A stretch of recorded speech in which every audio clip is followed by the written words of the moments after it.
में एक टीस थी कि जो उनके बीच के व्यक्ति इतने बड़े राजनेता बड़े बड़े पदों पर रहते हुए उनके लिए जिन्होंने जीवन पर्यंत संघर्ष किया, ऐतिहासिक निर्णय लिए, जिनका प्रभाव आज भी कमेरा वर्ग, किसानी और मजदूरी कर रहे लोगों पर पड़ता है, चौधरी चरण सिंह जी, जो आज तक कोई भी पूर्व की सरकार नहीं कर पाई, वो फैसला बेबाकी से नरेंद्र मोदी जी के विजन से और प्रयासों से और उनके समर्पण भाव के कारण हो पाया।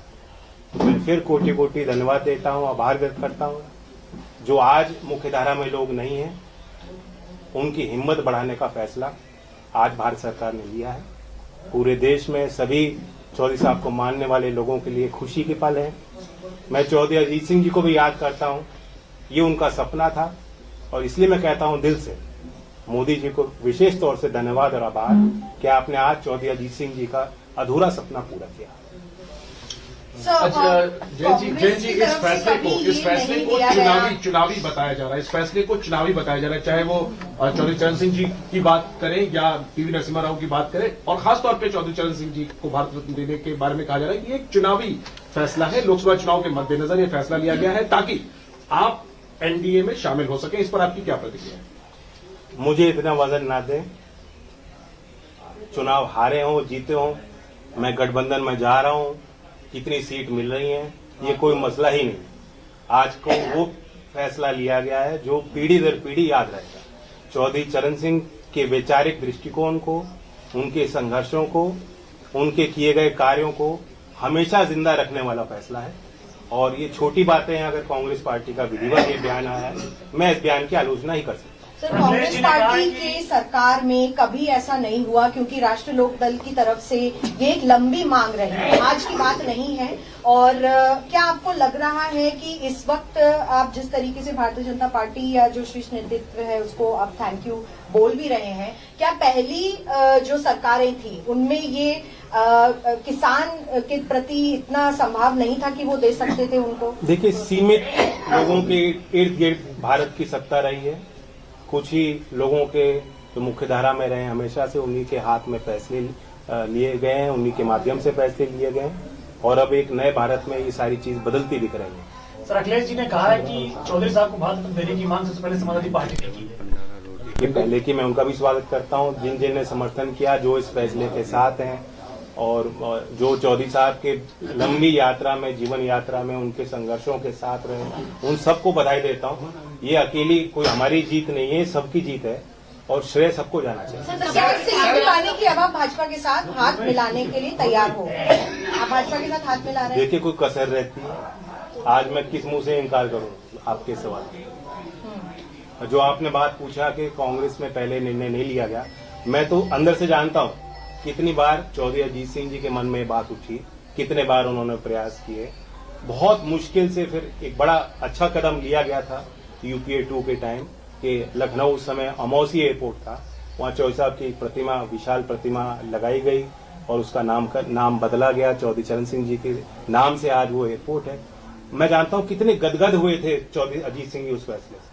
आज अगर चौधरी अजीत सिंह जी जिंदा होते, कितने प्रसन्न होते, ये मैं अच्छी तरह समझ सकता हूं। तो मतलब ये जैन जी ये मान लें कि अब आप भारतीय जनता पार्टी के साथ उनके शर्तों के अनुसार उनको ज्वाइन करेंगे और फिर आप यूपी में चुनाव? देखिए, आज कोई शर्त और सीट और चुनाव की बात करना, आज के दिन के महत्व को छोटा करना होगा। ये दिन, ये पल बार बार नहीं आते और इस जश्न में सब लोग शामिल हैं। बीजेपी से सर दूरियां कम हो गई है, इस बात को मान लें हम लोग?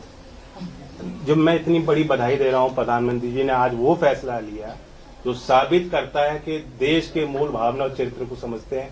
चौधरी चरण सिंह जी के हर एक अनुयायी के दिल को जीतने का काम आज मोदी जी ने किया।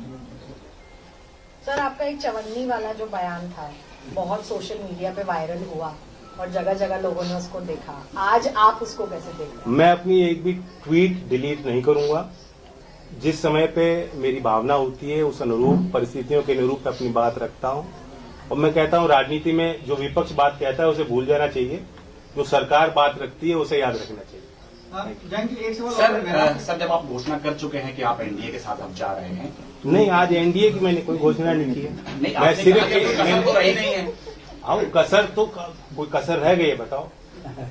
इतना बड़ा फैसला लिया हो। ऐसे में अगर आप सीटों के बारे में भी चर्चा कर ले तो मैं कहा सीटों की कोई बात ना मैं आपके साथ करूंगा, ना मैं किसी प्रधानमंत्री और सरकार में शामिल लोगों के साथ बैठ के करूंगा, बीजेपी के किसी व्यक्ति के साथ नहीं करूंगा।